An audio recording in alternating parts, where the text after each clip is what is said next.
어제 단합대회를 다녀오셔서 그런지 더 단단하게 하나님의 은혜 안에서 끈끈하게 맺어져 있는 것 같습니다.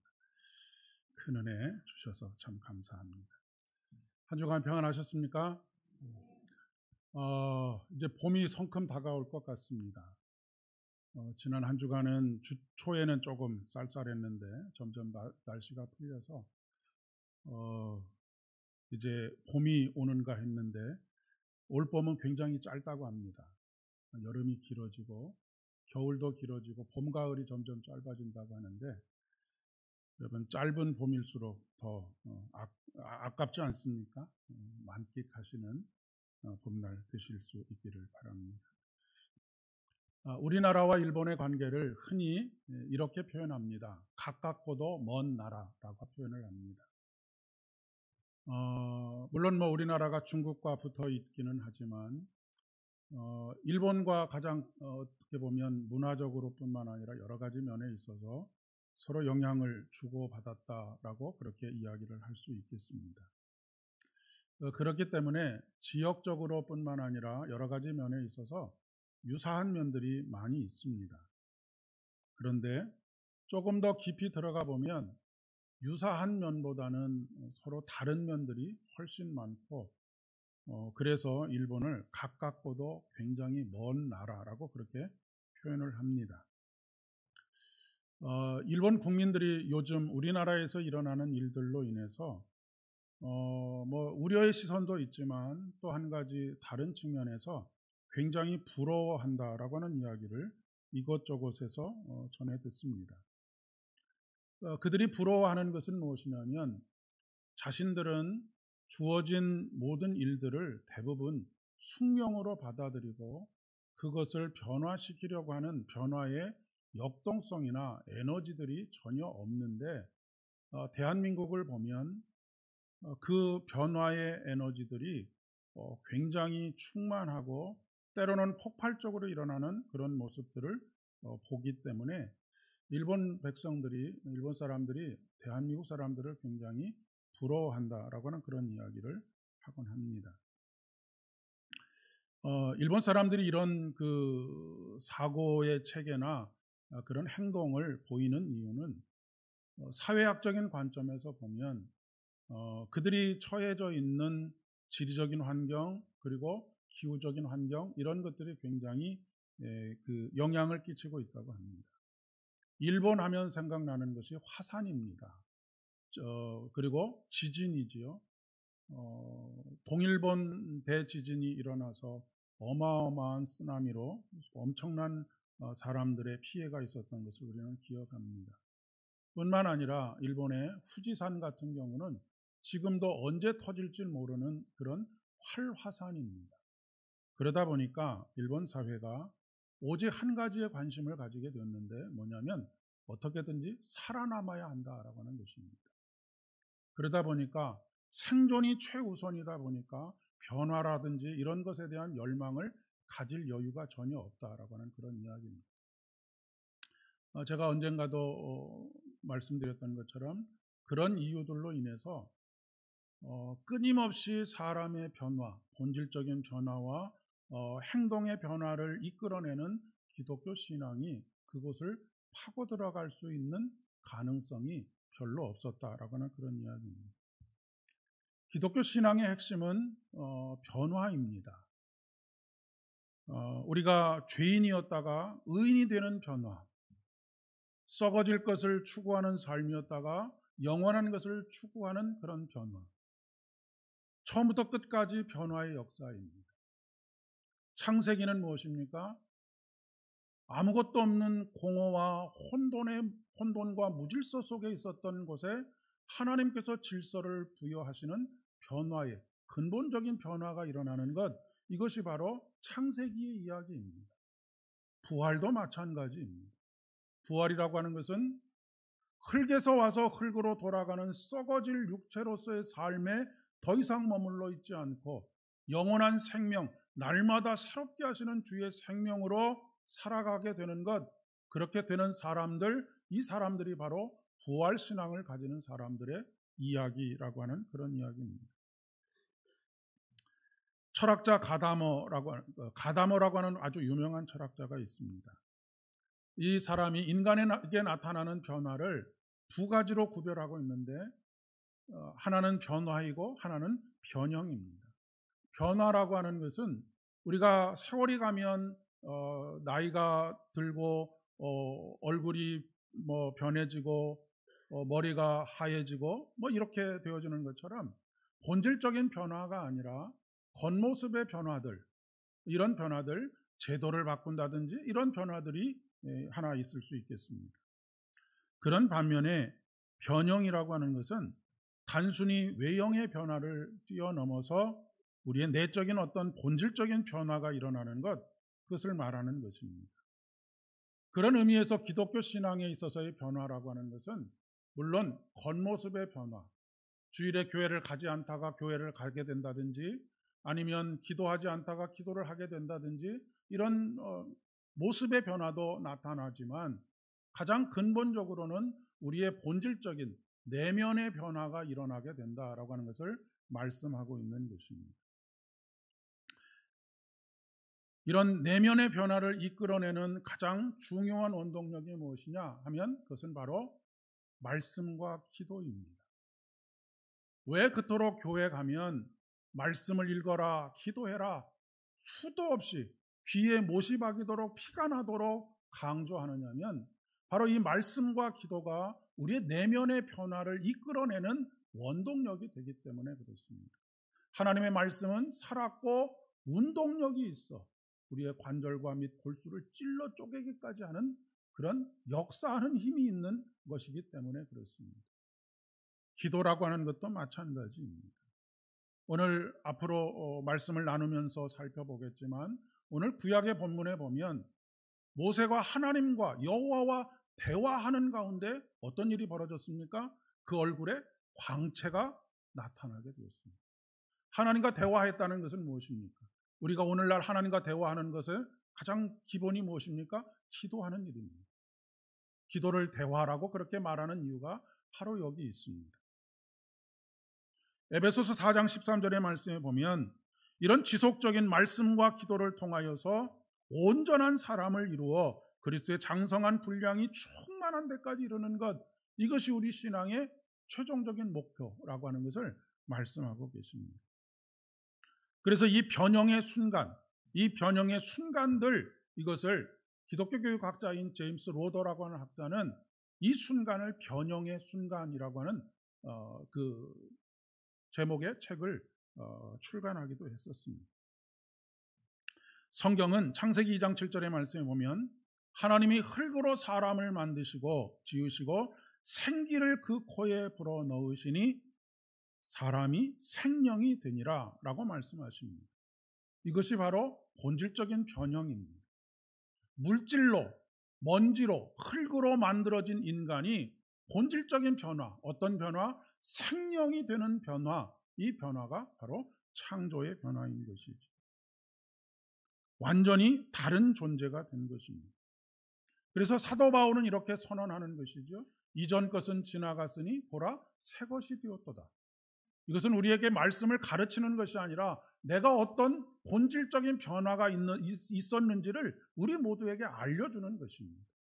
나는 이전에 흙으로 지어진, 흙에서 와서 흙으로 돌아가는 먼지와 같은 인생에 불과했지만 주의 성령께서 내게 임하시고 내가 이제는 완전히 새로운 존재가 되었다라고 하는 그런 고백을 하고 있는 것이지. 부활도 마찬가지입니다.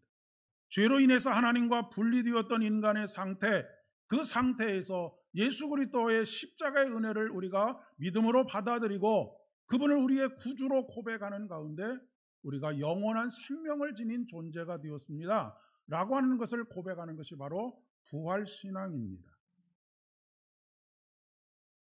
그렇기 때문에 우리가 우리의 신앙생활을 경주하면서 늘 점검해 보아야 할 과제가 있습니다. 나는 지금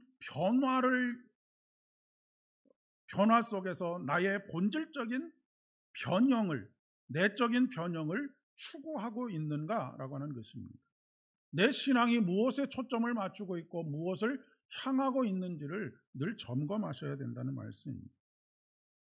그것은 우리의 신앙이 하나님과의 관계를 바로 세우고 지속적으로 깊은 관계 속으로 나아가는 것입니다. 가장 중요한 변화는 여러분, 우리가 죄인이 되었다라고 하는 것은 버림을 받은 존재가 된 것입니다. 에덴 동산에서 쫓겨난 존재가 된 것이죠. 버려진 존재는 사랑받지 못하는 존재입니다. 그러나 예수 그리스도를 통해서 죄인이 우리가 하나님께 용납을 받았습니다. 받아들여졌다는 말씀입니다. 받아들여졌다는 말씀은 다시 말하면 우리가 사랑받는 존재가 되었다라고 하는 것입니다. 여러분, 우리가 늘 하나님은 사랑이십니다, 하나님은 우리를 사랑하십니다 라고 백날 떠들어도 내가 그 사랑을 받고 있다는 것을 깨닫지 못하면 무슨 소용이 있겠습니까? 예수님께서 바리새인들을 책망하신 이유가 바로 여기 있습니다.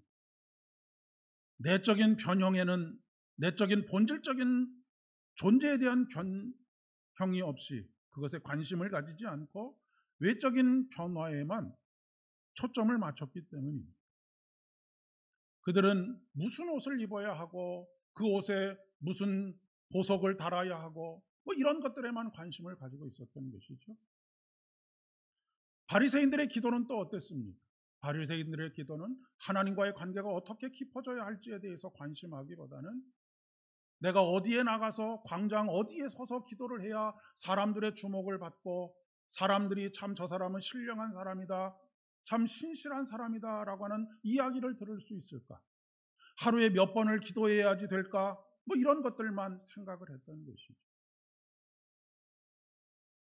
그런데 자칫 잘못하면 우리도 거기에서 예외가 될 수 없다는 말씀입니다. 그렇기 때문에 항상 하나님과의 올바른 관계를 맺어가는 훈련, 말씀의 훈련, 그리고 기도의 훈련들이 우리 안에 있어야 합니다. 믿음은 무엇으로부터 난다고 합니까? 믿음은 들음으로부터 나는 것입니다. 무엇을 듣는 것입니까? 말씀을 듣는 것입니다. 그러니까 어떻게 해서든지 말씀을 들을 수 있는 자리로 나오셔야 한다는 말씀이고, 뿐만 아니라 여러분이 골방에서든 어떤 삶의 자리에서든 하나님의 말씀을 되새김질하는 것, 일주일의 삶 속에서 오늘 하나님의 말씀을 듣고 다 잊어버리고 이제 새로운 삶의 자리에서 자기 뜻대로 사는 것이 아니라 한 주간 내가 들은 말씀, 매일 아침, 새벽 혹은 저녁에 하나님께서 내게 하시는 말씀, 그 말씀을 되새기면서 살아가는 것입니다. 그리고 그렇게 살아가는 가운데 하나님, 이것이 맞습니까? 제가 지금 제대로 가고 있는 것입니까? 하나님과 올바른 관계 속에서 제가 이 일을 행하고 있습니까? 라고 묻는 것이 무엇입니까? 기도입니다.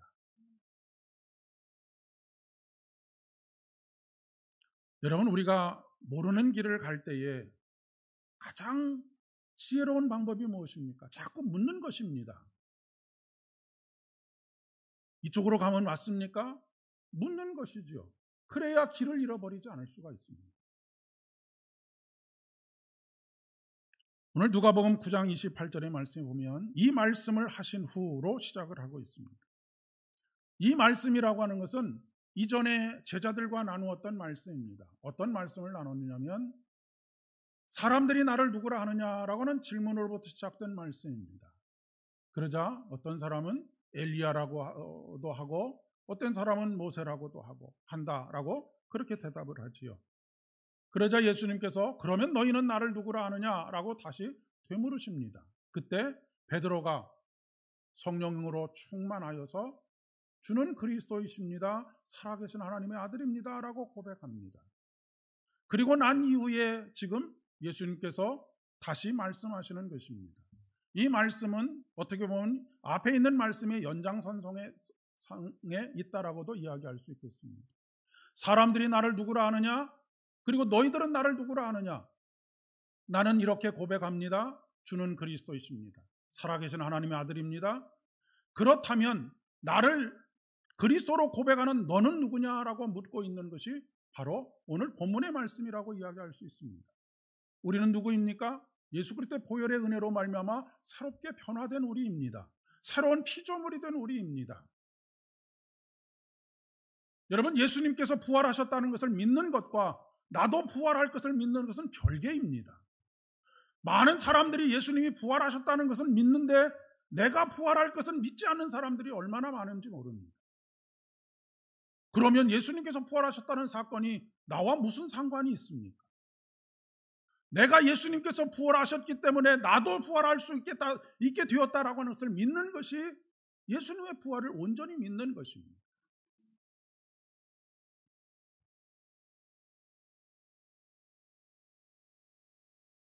(8일) 후에 예수님께서 베드로와 요한과 야고보를 데리고 기도하러 산으로 올라가십니다. 기도할 때 용모가 변화되었습니다. 그 옷이 휘어져 광채가 났습니다. 예수님께서 무엇을 기도하셨을까요? 여러분, 무엇을 기도하셨다라고 상상이 되십니까? 아마도 예수님의 기도의 모든 것은 하나님과의 관계를 구하는 기도였을 것입니다. 더욱더 신실하신 하나님을 믿고 이 길을 계속해서 갈 수 있도록 하는 그런 은혜를 구하지 않았겠습니까? 끝까지 하나님을 신뢰할 수 있는 그런 믿음을 구하지 않았겠습니까? 십자가상에 달리셔서 나의 하나님 어찌하여 나를 버리십니까? 라고 하는 그런 절규 속에서도 나의 영혼을 주님 손에 맡겨드립니다 라고 하는 이 신뢰를 구하는 것입니다. 여러분, 우리가 예수님처럼 십자가에 달리지는 않지만 우리의 삶의 자리에서 하나님 왜 나를 외면하십니까? 왜 나를 버리십니까? 라고 생각되어지는 그런 순간들이 있습니다.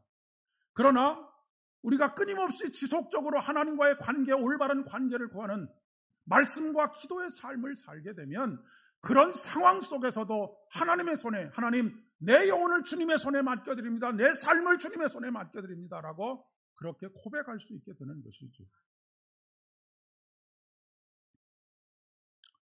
예수님께 나타난 또 하나의 특이한 현상은 옷에서 광채가 났다는 것입니다.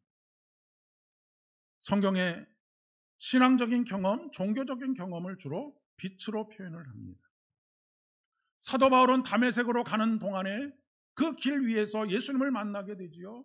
강한 빛이 그에게 비추어짐으로 말미암아 그의 눈이 멀게 되었습니다.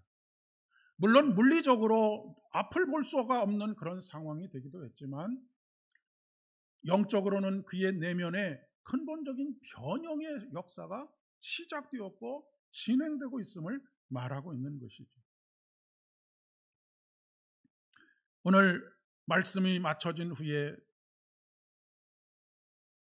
거행되게 될 성만찬의 자리가 이런 자리가 되기를 축복합니다. 여러분, 우리는 밀가루로 만든 떡을 먹습니다. 포도로 만든 포도주를 마십니다. 물질적으로는 전혀 변화가 없습니다. 그러나 이것이 우리 주님의 몸이요 우리 주님의 피인 것을 고백하는, 나와 연결되어지는 하나님께서 나를 위해서 사랑을 베푸시는 그 사랑으로 받아들여지게 될 때에 이것은 단순히 밀가루로 만든 떡과 포도로 만든 포도주에 불과하지 않습니다. 우리의 내적인 변형을 일으키는 놀라운 동인이 된다라고 하는 그런 이야기입니다. 여러분, 우리가 매일 먹는 밥, 이 음식물이 우리 몸속에 들어가면 뭐가 됩니까? 피가 되고 살이 됩니다. 음식물이 그대로 있는 것이 아니지 않습니다. 마찬가지로 우리가 오늘 성만찬에 참여하게 될 때 이것이 우리 주님의 피가 되고, 그래서 우리 안에 예수의 피가 흐르게 되고 우리의 몸이 예수님께서 변형되어 되신 부활의 몸을 입게 되는 것을 고백하는 것이 바로 성만찬에 참여하는 것입니다. 한 걸음 더 나아가서 이런 경험이 우리의 특별한 경험에 머물러 있으면 안 된다는 것입니다. 일상의 삶으로 경험되어야 한다는 것이죠. 우리가 이 변형의 순간들을 경험한다는 것은 사도 바울처럼 급격한 변화를 매일 매 순간 경험하면서 살아가야 된다는 것을 이야기하는 것이 아닙니다. 그렇게 되면 아마도 우리는 미쳐버리고 말 것입니다. 심리학적으로 볼 때에 조울증이라고 하는 것이 있지 않습니까? 조증이라고 하는 것은 항상 하이퍼가 되어서 흥분된 상태가 지속되는 것입니다. 우울증이라고 하는 것은 굉장히 우울하고 다운이 되어 있는 그런 상태가 지속되는 것을 말하는 것이죠. 조울증은 이 두 가지가 막 교차하는 것입니다. 그런데 항상 조증에 있다고 한다면 여러분 그 순간들이 얼마나 고통스럽겠습니까? 우리 인생에서 하나님께서 우리를 깊이 만져주시는 급격한 회심의 변화는 필요에 의해서 한 번이 될 수도 있고 두 번이 될 수도 있고 몇 번이 될 수도 있지만 하나님께서는 우리에게 평온한 일상, 그 가운데서도 하나님의 은혜를 잔잔히 경험하게 되는, 물밀듯 밀려오는 하나님의 평화를 누리는 삶을 살기를 원하신다는 말씀입니다. 그렇기 때문에 우리가 일상을 굉장히 소중하게 여기셔야 됩니다. 오늘 이 순간을 소중하게 여기셔야 되고 여러분의 주어지는 순간순간을 소중하게 여기셔야 됩니다. 왜냐하면 그 소중한 순간, 그 시간들이 하나님께서 우리에게 찾아오시는 시간이기 때문에 그렇습니다.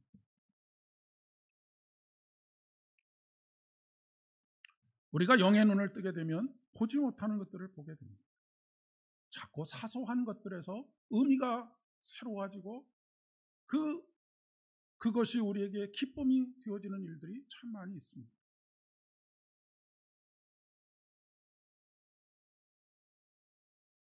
부엌에서 또 쓰레기를 청소하시는 환경미화원들, 그런 일들을 하면서도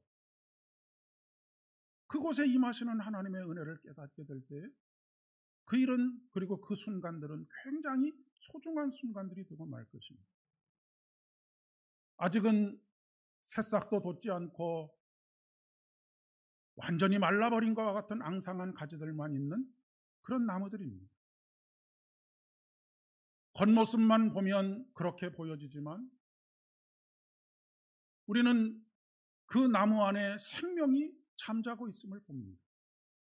그리고 봄이 되면 깨어나고 새싹이 돋고 그 가운데 생명의 열매들이 맺혀지고 꽃이 필 것을 우리는 알고 있습니다. 영안을 뜬다는 것은 마치 이러한 것과 같습니다. 앙상한 가지처럼 아무것도 맺지 못할 것 같고 모든 것이 절망적인 것 같고 끝난 것 같은 그런 상황 속에서 우리의 영안이 열려진다는 것은 그 안에 생명이 있는 것을 발견하는 것입니다. 우리가 부활을 믿는 것이 바로 그것입니다. 지금 우리 자신의 모습을 보게 될 때는 그저 육신이 썩어져서 없어질 것 같지만 우리의 영안이 열려지게 될 때 우리 안에 있는 생명을 발견하게 되고 그 안에 생명의 충만함으로 우리에게 소망이 있음을 발견하게 되고 영원한 생명의 충만함 가운데 매일 매 순간을 살아갈 수 있게 되는 것을 말하는 것이죠. 이런 경험이 없으면 우리의 삶이 무기력해지게 됩니다. 예수님께서 산에서 내려오셨을 때 제자들의 모습과 같습니다. 귀신 들린 아이, 그래서 날마다 불에 뛰어들고 물에 뛰어들고 하는 이 아이 제발 고쳐달라고 온 그 아비의 간절함에도 불구하고 제자들은 아무런 능력이 그들에게 없었습니다. 경건의 모습은 가지고 있었지만 경건의 능력이 없었던 것이죠. 3년 동안이나 예수님을 따라다니면서 예수님의 말씀을 듣고 그분과 대화하는 가운데에도 그 말씀이 나의 말씀으로 고백되어지지 않았기 때문입니다.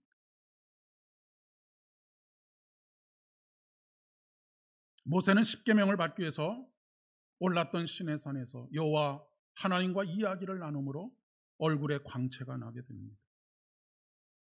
스스로 깨닫지는 못했지만 아론과 온 이스라엘 백성들이 모세의 얼굴을 보고 가까이 하기를 두려워합니다. 그래서 모세가 수건을 가리게 되지요. 여러분 40년 동안의 광야 생활 동안 모세의 인생이 얼마나 고단했을까? 고단하다라고 하는 말로는 표현할 수 없는 그런 힘겨움이 왜 없었겠습니까? 100명밖에 모이지 않는 우리 교회도 끊임없이 무엇인가 갈등이 생기고 문제가 해결되고 하는데 장정만 60명이 되는 그 대민족의 이동 속에서 왜 어려움들이 없었겠습니까? 눈만 뜨면 재판이 시작되고 잠자기 전까지 재판이 계속되어지는 일들이 계속되어진 상황입니다. 근데 이것에 연연하지 않고 그것을 극복하고 초월할 수 있는 힘이 어디 있었겠습니까? 바로 이 변형의 순간을 경험하고 또 매일매일의 삶의 순간마다 하나님께서 말씀하시고 하나님의 말씀에 응답하여 그분에게 묻는 과정 속에서 이 어려움과 난관들을 극복해 가게 되었던 것이 아니겠습니까? 그래서 오늘 고린도후서의 말씀은 주의 영이 있는 곳에 자유함이 있느니라 말씀하십니다.